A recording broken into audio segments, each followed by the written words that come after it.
What's up, y'all? Welcome back to another video. This video right here, we're gonna do something we haven't done in a minute, which is cover some Supacolor. So I got a front print and a back print. This is a B2B order, and those of y'all know I really don't do B2B like that, but this is for a friend's restaurant, so I told him I could do it. We got a little over 100 garments. I think it's about, we'll cover the numbers afterwards, but it's about like 100 t-shirts, some long sleeve, and then a few hoodies. We can do that afterwards, but we're gonna time and see how quickly we can do it with a standard heat press. Well, I guess it is auto, but it's just a typical heat press. We're not using two, we're not using an employee, we're not using any of that. It's just me. Hello. So we're gonna go ahead and do that. Yeah, but first and foremost, you know what we gotta cover is how to properly peel a Supacolor transfer, because I know y'all struggle with it and y'all say it doesn't work, but there's a few variables to it. So I'm waiting on the heat press to warm up. It's warmed up, let's get straight to it. All right, y'all, so we should be doing this at 320 for about 12 to 15 seconds. Pre-press it. I usually don't clamp all the way down, I just pretty much squeeze it and get the moisture out. I honestly don't even pre-press like that.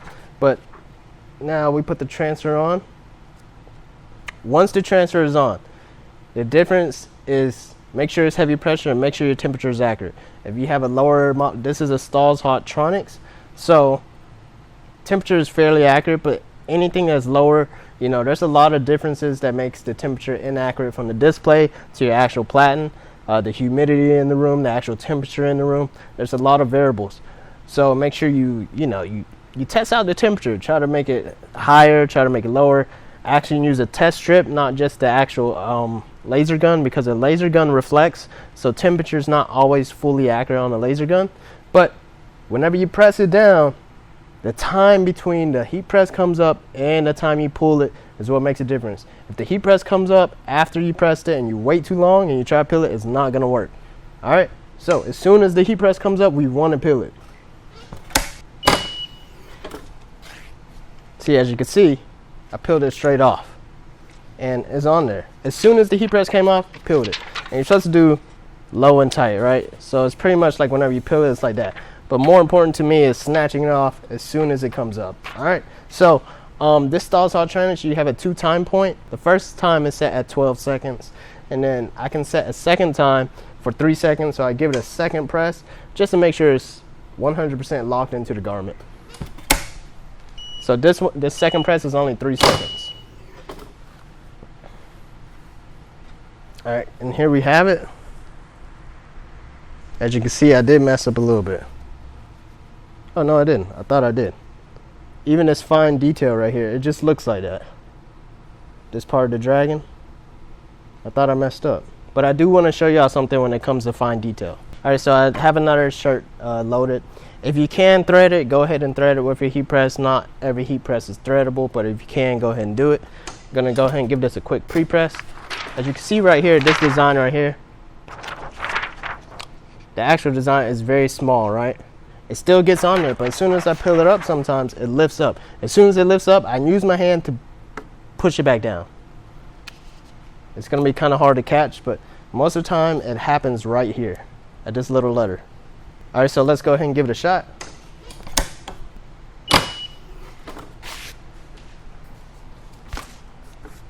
Okay, so it didn't lift up. But usually after that first press, sometimes this part will lift up. And while it's still hot, I hurry up and push it back down with my hand and then give it that second press. So if you're struggling to peel this type of Supacolor transfer, just snatch it off as soon as the heat press comes up. Make sure you have heavy pressure and the temperature is accurate. That's pretty much it. At least that's what I do. So make sure you do that. All right, so just try to snatch it off. We're gonna try to do another one where it's like we're not even doing like nice and tight. We're just snatching it off as soon as the heat press comes off, because it's really about the time between the heat press coming up and you peeling that transfer. All right, so this one we're just gonna snatch it off as soon as it comes up. It's coming up, we just peel it off. As you can see, so this is where I wouldn't use my hand while it's still hot to flatten it out, but I didn't, so it's curled up. I don't know if you can see it. Yep, you can see it right here. You see how it's still kind of curled up? If you give it a second press, it might help it out. But what I typically do is as soon as I peel it up, I use my hand to rub it back down real quick. So I didn't do it right there, but I'm letting you know that's what I would have done. Hopefully we can recreate that. Let me grab another one, and then we'll get straight to pressing these t-shirts.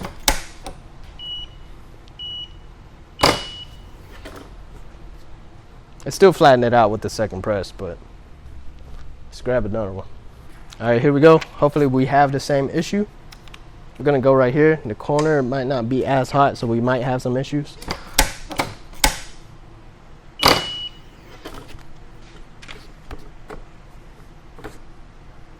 See how as soon as I put it off and I do that, that flattens it all back down while it's still hot.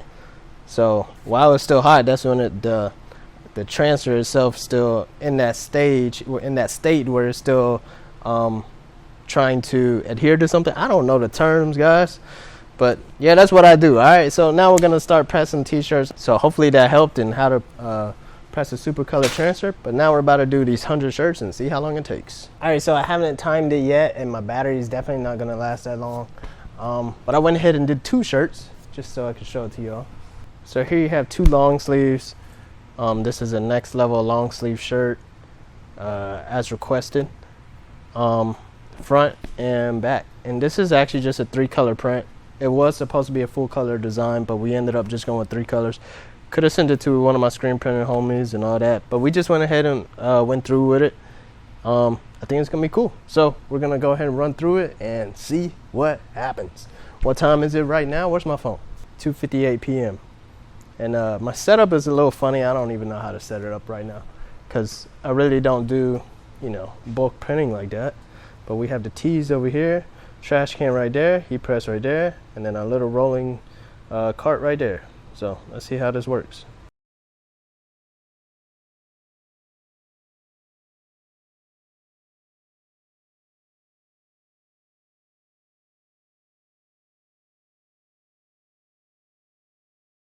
All right, y'all, so that was actually 33 shirts, 11 here, front and back, double pressed. What is it?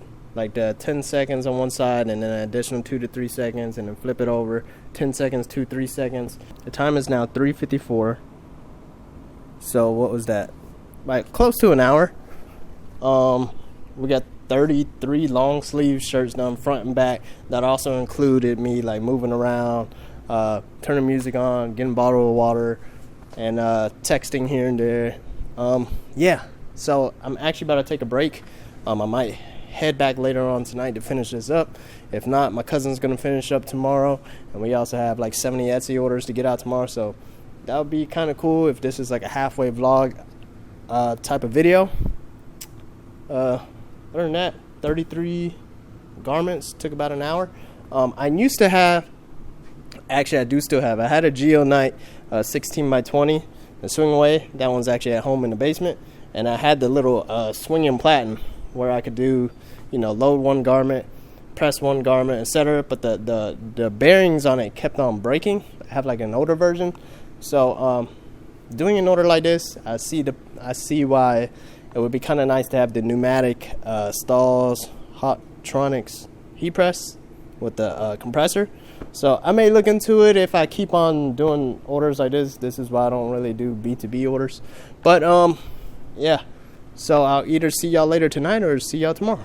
What's up, y'all? I'm back. It's actually the next day, 12:30 p.m. My cousin won't be in until around 3 p.m. So I'm gonna go ahead and finish pressing these shirts, and then we'll do some, I guess, calculations and stuff, whatever, towards the end of the video. So let's see what happens. Yo, so we're done. It is now 3:40. I also had a phone call for about 20 minutes or so. But it was an additional, so yesterday we did 33, and today was 90 garments, 10 of it being hoodies. So the hoodies took a little bit longer because we actually threaded it. And yeah, I guess we'll hop into the numbers now. It is now 3:40, and I told you my cousin's supposed to be around 3. He's on the way now. So he'll handle the rest of the stuff in here that we need to get done. And then I guess that's a wrap. So I'm going to go sit at the desk and run some numbers by y'all. All right, welcome to the desk. Y'all see that transition? Man, all right, so cost of transfers front was $1.62, back was $3.32 each. making that total of $4.94, plus $15 shipping. Of course, this is only this price because we ordered. Welcome back to another video. Of course, this is only because we ordered over 100 of them, so I made it cheaper. And this is also with the resale license on Supacolor.com. Cost of blanks, we paid for Next Level. We bought it from alphabroder.com. Short sleeve was $3.99, $5.02 for the 2XLs, which was only 5 of them. Long sleeve was $6.49 each. We didn't do any 2XLs. Hoodies was $14.99. Total cost of goods was $8.93 for the small to XL. This is included with the transfer price, $9.96. 2XL, $11.43, $19.93 for the hoodies. So it's important to calculate the cost of the blanks and the cost of the transfers. That way you know what to charge. So once you get this number right here, you know what your profit is and what you can charge to the customer. All right, so this is the amount of garments we needed to press. This 10 right here is for hoodies, and then the 5 is for the 2XL. So we needed to make sure we charge a little more for the 2XL since it cost us more. Total cost of transfer $657.20. Total cost of garments $737.82. So our total cost of goods was $13.95 This also includes the cost of $15 shipping from Supacolor. So we charged the customer $13 each for the standard size t-shirts, and then $14 each for the 2XL, the 5 of those. Then the long sleeve shirts, $15, $20. So we pretty much almost broke even on the hoodies. Like I said, this was for a friend, so I'm not really too concerned. So in total, we charged the customer $1,740 for 123 garments. Our profit was $344.80, and this took us 4 hours, so around $86.20 per hour. So now with this number, you can also pay your employee to do this. So if I had my cousin Alan doing this entire thing, we'd take off like additional $20 per hour or so. Yeah, that's pretty crazy price too. I know some of y'all probably pay y'all's employees way less or whatnot, but yeah, that's pretty much it. So if you hand it off to somebody else to do it, make sure you focus on the next sale, the next sale, the next sale. Some of you are saying the pricing might be a little much that you're charging the customer. Then it might not be worth your time. And there's always different routes that you can go about doing these things. But one thing I want y'all to know when it comes to this entire printing business, y'all realize pricing is just a very small part of it. Most of the time, people order from you because it's you. You know what I mean? You can tell them about screen printers. You can tell them about to go here and whatnot. And they'll still want to go through you because people like you. You know what I mean? People don't order because of the price. People don't order because of quality. Of course, those are factors in it. But at the end of the day, people order because they like you. And that might be hard to explain. But it's all about your own personal branding. And, you know, why should somebody deal with you, or in your case, your print shop? Because I don't have a real print shop to do these B2B orders. But let me show y'all something. So it's actually been a few days since we, did those orders. And in the video, I talked about getting one of these, and we went out and bought one.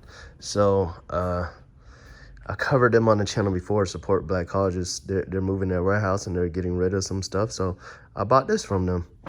And yeah, so now we have this, and I guess we'll do a part 2. And also the client ordered even more t-shirts. So yeah, appreciate y'all for watching. If y'all like this video, comment, like, subscribe. I'm gonna see y'all next time. Hey Alan, thanks for the help.